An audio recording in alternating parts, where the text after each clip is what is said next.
Et ce sont des fumigènes spéciaux pour les produits alimentaires d'origine agricole. Ça sert pour les coopératives agricoles, pour les stockages, etc. Dernier volet de la présentation. Là, je ne vais pas développer ce sujet, je voudrais l'évoquer. Le poids de forme, c'est quelque chose qu'on connaît mal. On sait qu'un cheval trop gras n'est pas performant, on sait qu'un cheval trop maigre n'est pas performant, et ça fait 12 ou 13 ans que je travaille sur la notion de poids de forme. La première fois, c'était avec l'Institut de recherche Pégase-Mayenne, qui n'existe plus aujourd'hui, malheureusement. On s'est aperçu que chez les humains, la notion de poids de forme existe aussi, c'est-à-dire que chaque individu a son propre poids de forme, c'est-à-dire le poids auquel il est performant, et quand on est au-dessus ou en dessous de ce poids de forme, on n'est plus performant.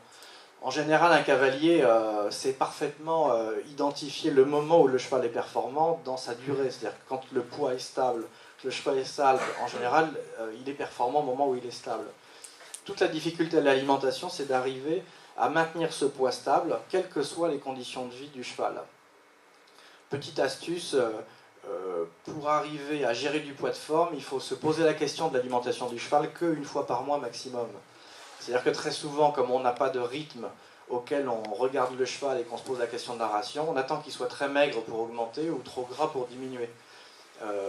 Ce que je pratique moi et qui fonctionne bien, c'est qu'une fois par mois minimum, qu'on ait une bascule ou qu'on n'ait pas de bascule, on sort le cheval du box, on le déshabille, et puis il y a 2 ou 3 personnes, on le regarde en se disant, est-ce qu'il est dans son poids de forme, est-ce qu'il est au-dessus ou est-ce qu'il est en dessous? Alors je reconnais que pour les scientifiques, c'est un peu décevant parce qu'on aimerait avoir des éléments plus objectifs, mais simplement le fait, une fois par mois, de se poser la question, ça permet de conclure, bon, est-ce que j'augmente de 1 litre par jour la ration ou est-ce que je diminue de 1 litre par jour la ration? Point. Déjà, si vous faites ça 12 fois par an, vous verrez que vos chevaux seront beaucoup plus stables que d'attendre qu'il ait fait le yo-yo avant de réagir. Et quand on augmente de 1 litre par jour un aliment concentré, on a en général un cheval qui prend 10 kg au bout d'un mois. Quand on diminue de 1 litre de concentré, au bout d'un mois, il aura perdu 10 kg. Donc finalement, on aura une assez bonne précision en pratiquant de cette manière. Donc finalement, le poids de forme, c'est quoi? C'est simplement de mettre en adéquation l'apport alimentaire, l'apport calorique et la dépense énergétique. Et le poids de forme, c'est de réussir à le mettre sur quelque chose, sur une trajectoire stable. Voilà un outil qui peut être très très utile, c'est la balance, parce qu'au moins elle vous dira si le cheval a grossi, maigri, etc. Par contre, attention, quand on pèse un cheval, on peut peser ses boyaux ou son muscle. Et la balance ne vous le dira pas. C'est-à-dire que si vous avez un cheval complètement défait, c'est-à-dire il revient du pré, il a été 6 mois arrêté au pré, il aura le dos effondré, il aura le ventre complètement ballonné, et il pesera à peu près 50 ou 100 kg de plus que quand il était en muscle et au travail. C'est-à-dire qu'on s'est aperçu sur les chevaux de course, qui sont ceux qui sont le plus pesés, qu'un yearling qui sort du pré pèse à ce moment-là le même poids qu'un an après quand il est super entraîné et musclé, etc. Parce qu'en fait, le contenu des boyaux est extrêmement lourd, mais ne représente pas la masse musculaire. Donc, en plus de la pesée, il faut aussi avoir un petit coup d'œil sur au niveau de sa silhouette. Un autre outil qui marche très bien, c'est le système de la note, l'évaluation de la note d'état général.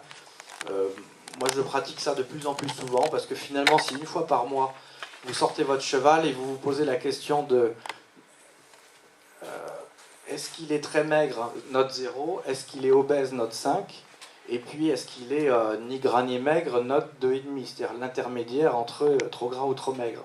Ça permet d'objectiver, ça permet de mettre un chiffre et de se dire, bon, aujourd'hui il est à 2,5, donc je ne bouge pas sa ration et j'attends un mois avant de ressortir le cheval, lui redonner une note d'état général, et puis vérifier s'il a grossi, je baisse un tout petit peu la ration, s'il a maigri, je monte un tout petit peu.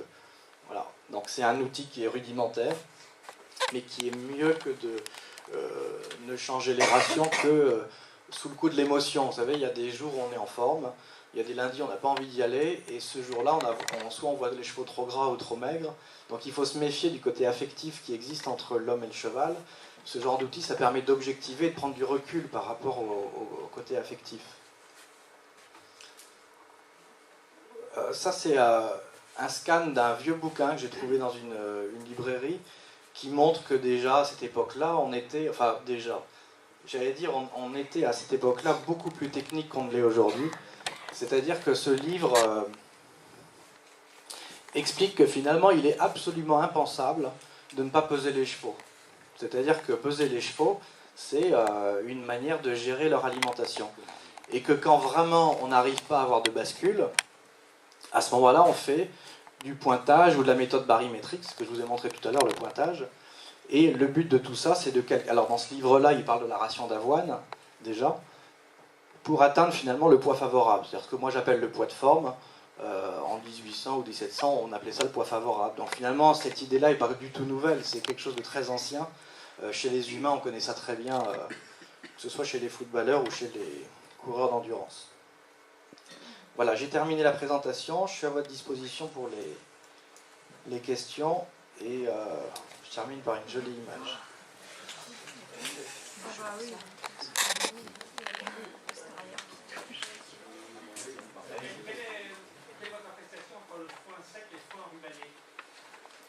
Alors, le foin sec, on va dire un foin de préordinaire classique.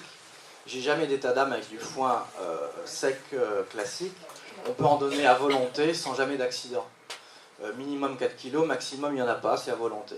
Par contre, l'enrubané, il faut s'assurer qu'il fasse minimum 60-65% de matière sèche et qu'il soit propre. C'est-à-dire qu'à la fabrication, à la production, il n'y ait pas de la terre ou de la boue qui a été empaquetée dans le foin. Ce que je disais tout à l'heure, c'est que j'ai vu, notamment en Suisse, énormément de chevaux morts parce que l'enrubané était trop humide et pas fait dans des bonnes conditions. Mais en France, on a des très bons enrubanés. Comment appréciez-vous les 60% matière sèche ? Ça se calcule. Alors soit le fabricant vous donne ses analyses, s'il les fait, ou sinon de temps en temps, vous prenez un échantillon. Une analyse de matière sèche, ça coûte 20 €. Donc ça vous permet de contrôler une botte tous les 50 bottes si votre fournisseur est sérieux ou pas. Et la matière sèche, c'est tout simple à faire dans un labo. Vous avez une préférence dans les huiles? Alors sur l'huile, quand on a un cheval, l'Isio4, c'est super parce que c'est un mélange de choses déjà organisées. Quand on a une écurie, l'huile de tournesol, c'est le moins cher. Et ça correspond à ou l'huile de maïs, ou l'huile de colza, ou de... voilà, en grande surface. Chez Métro, méfiez-vous un peu parce que souvent on a des huiles dont l'indice peroxyde n'est pas très bon. Et on a des inappétences parce que l'huile est un peu oxydée, ça se voit pas. Mais c'est pas forcément de l'huile de très grande qualité. Donc par contre, dans les grandes surfaces classiques, elles sont souvent moins chères quand on achète en bidon de 1 litre que quand on achète en bidon de 20 litres. Alors c'est une bizarrerie du système commercial, mais arrangez-vous avec un chef de rayon et dites-lui, voilà, je vais vous en acheter 100 kilos tous les mois, il va vous faire un prix super en bidon d'1 litre. C'est une technique. Alors c'est une mode, on va dire que c'est une mode en nutrition humaine, pour les régimes en nutrition humaine. Chez le cheval, vu le prix de l'huile de pépin de raisin, je trouve ça absurde, parce que l'huile de tournesol est peut-être 5 fois, 10 fois moins chère, et qu'il n'y a pas besoin de dépenser beaucoup pour faire bien, quoi. Est-ce que l'huile, on dit que si on en donne trop et trop souvent, ça détruit la flore intestinale, ou est-ce qu'on peut donner plus? Non, ça c'est faux. L'huile, on peut en donner tous les jours, toute l'année, pendant 20 ans, à partir du moment où on le donne tous les jours. C'est-à-dire que l'huile, si vous le donnez sous forme de cure, ce qui se pratique souvent, ça sert absolument à rien parce qu'on a calculé qu'il fallait une vingtaine de jours. Quand on introduit l'huile dans la ration, il faut une vingtaine de jours pour que le cheval puisse commencer à la digérer, la métaboliser. Donc quand vous commencez à en donner 8 jours avant une compétition que vous arrêtez, ça part dans les crottins. Mais il n'y a aucun risque, il n'y a pas de lien entre la diarrhée et l'huile. Souvent, j'ai entendu des gens qui confondaient la paraffine issue d'un traitement vétérinaire après une stase et l'huile. Mais l'huile, c'est pas un produit qui fait glisser l'aliment dans l'intestin ou qui provoque des bouses. Les céréales vont provoquer des bouses de vache. Quand on provoque une acidose par excès d'amidon, à ce moment-là, on aura des bouses de vache. Mais l'huile n'a jamais provoqué d'accident.